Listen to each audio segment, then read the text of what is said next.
I am reading a book, you are reading a book, we are reading a book, they are reading a book, he is reading a book, she is reading a book, Mohan is reading a book, Sohan. जब भी हम लोग अंग्रेजी बोलने की कोशिश करते हैं तो सबसे पहले हमारे दिमाग में क्या होता है, हिंदी का सेंटेंस आता है। देन आफ्टर हम लोग कोशिश क्या करते हैं कि भाई अब इस सेंटेंस को अंग्रेजी में बोलते हैं। तो ऐसा कभी भी नहीं होने वाला, क्यों? क्योंकि हम लोग पहले हिंदी सोचेंगे और देन आफ्टर कोशिश करेंगे कि अब इसको अंग्रेजी में बोले, तो ऐसा नहीं होगा। क्यों? क्योंकि दिमाग एक बार में एक ही काम करता है। आप लोग सोचिए कि नहीं, पहले हम हिंदी को सोचते हैं और अब इस हिंदी के सेंटेंस को अंग्रेजी में ट्रांसलेट करेंगे, तो एक बार में दो काम नहीं होता है। दिमाग सीधा सीधा कहता है कि भाई हम करेंगे तो एक बार में कोई एक ही काम करेंगे, या तो तुम हमसे हिंदी बुलवा लो या तो तुम हमसे अंग्रेजी बुलवा लो। अब दिक्कत क्या हो रहा है कि हम लोगों को सबसे पहली बात ये पता ही नहीं रहता है कि भाई हम लोग डायरेक्ट अंग्रेजी कैसे बोलेंगे, क्योंकि हम लोग तो हिंदी भाषी है।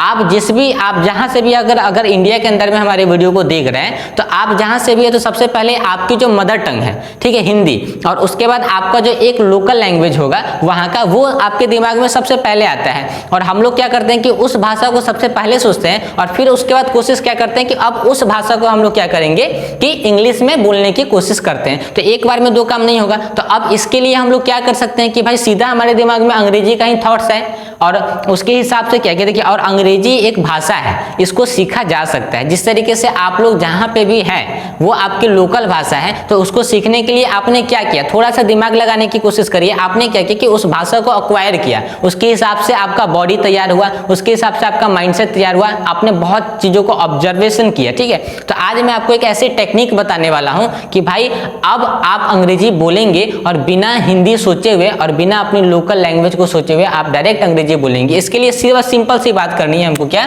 कि यहाँ पे क्या करना है, सब्जेक्ट लिखना है। जैसे आई, यू, वी, दे, ही, सी, राम, श्याम।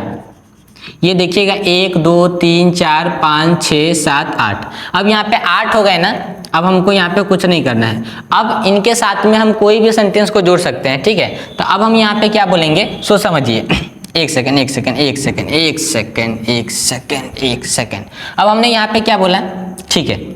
अब आपको कुछ नहीं करना है कि हमने यहाँ पे एक सेंटेंस ले लिया, गो, ठीक है। अब हमने यहाँ पे गो ले लिया। अब हम इसको कैसे अंग्रेजी में बोलेंगे सो समझिए। अब हमने बोला यहाँ पे आई के साथ में हम क्या लगा सकते हैं, एम, यू के साथ में क्या लगाएंगे, आर, वी के साथ में क्या लगाएंगे, आर, दे के साथ में क्या लगाएंगे, आर, ही के साथ में क्या लगाएंगे, इज, सी के साथ में इज, राम के साथ में इज, श्याम के साथ में is.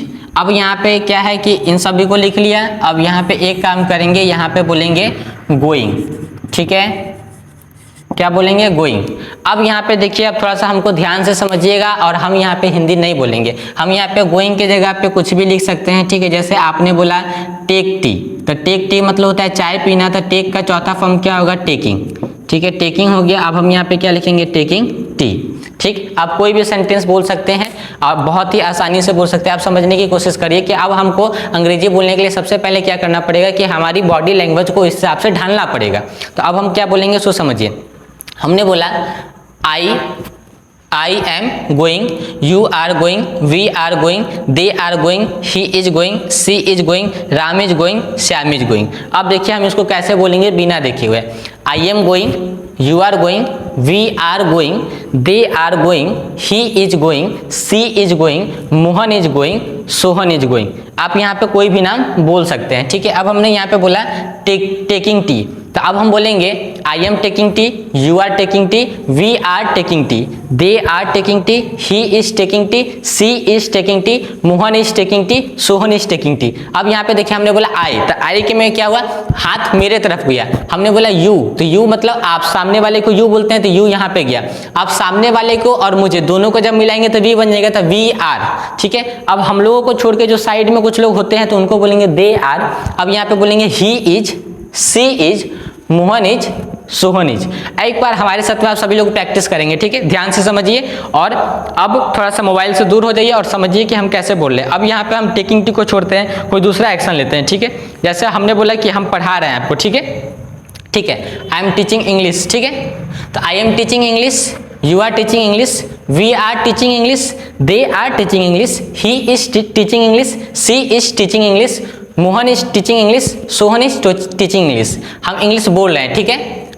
I am speaking English, you are speaking English, we are speaking English, they are speaking English, he is speaking English, she is speaking English, Mohan is speaking English, Sohan is speaking English. आप लोग ईमानदारी से बताइए, क्या आपके दिमाग में कोई भी हिंदी का सेंटेंस आ रहा है? तो जवाब आएगा नहीं।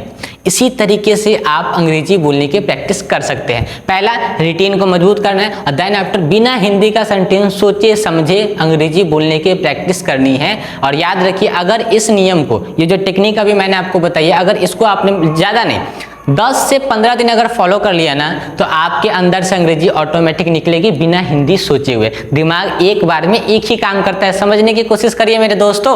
दिमाग एक बार में एक ही काम कर सकता है और काम करवाना है तो भाई अंग्रेजी में ही क्या नहीं करवाएं।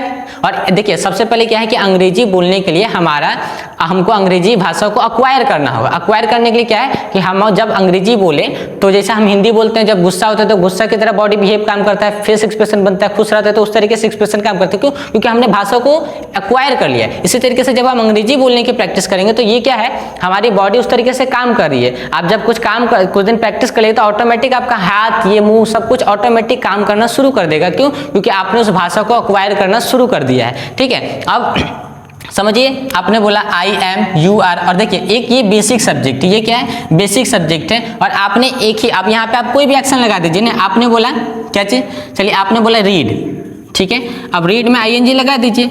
अब ये आईएनजी हम क्यों लगा रहे हैं चौथा फॉर्म, क्योंकि अभी आप एकदम बेसिक लेवल पे, पहले एकदम बेसिक लेवल पे प्रैक्टिस करिए। अंग्रेजी बोलने के लिए सबसे अगर आसान कोई सेंटेंस होता है वो V4 का होता है। देन आफ्टर हम V1 पे प्रैक्टिस कर सकते हैं, V2 पे कर सकते हैं, V3 पे कर सकते हैं, V5 पे कर सकते हैं। V5 तो यहाँ पे आ ही गया, यहाँ पे देखिए, अच्छा ठीक है, यहाँ पे तो खैर आईएनजी वाला, V5 यहाँ पे अभी नहीं आएगा। जब हम V1 को पढ़ेंगे तो वो जब ही, सी, इट आएगा, राम, श्याम आएगा, तो वहाँ पे V5 ऑटोमेटिक बदल जाएगा। एक बार और प्रैक्टिस करते हैं, चलिए ठीक है। रीडिंग पे, I am reading a book, I am reading a book, you are reading a book, we are reading a book, they are reading a book, he is reading a book, she is reading a book, Mohan is reading a book, Sohan is reading a book. ठीक है, अब letter को लिखते हैं, writing कर देते हैं यहाँ पे। ठीक है, WRITTING, writing a book, letter छोड़ दीजिए, बुक लिखते हैं। ठीक है, I am writing a book, you are writing a book, we are writing a book, they are writing a book, he is writing a book, she is writing a book, Mohan is writing a book, Sohan is writing a book. नमस्कार दोस्तों, आशा करता हूँ ये video आपको अच्छी लगी होगी, comment करके बताएं। ठीक है, और उसके बाद अगर पहली बार इस वीडियो को देख रहे हैं तो भाई लाइक करें, चैनल को सब्सक्राइब करें, ज़्यादा से ज़्यादा लोगों के पास में शेयर करें और सपोर्ट इसी तरीके से बना के रखें। 60 डेज का चैलेंज का जो वीडियो अभी पार्ट 1 की वीडियो अपलोड हो चुकी है समथिंग 17 मिनट की, उसको ज़्यादा लंबा मैंने नहीं किया है। और पार्ट 2 की वीडियो फिर कल आपके सामने आने वाली है, तो मजा आने वाला है, इतना याद रखिएगा। और जम के प्रैक्टिस होगी और कुछ दिन के बाद आप लोग अंग्रेजी बोलेंगे ही नहीं, आपका फाउंडेशन भी मजबूत हो जाएगा।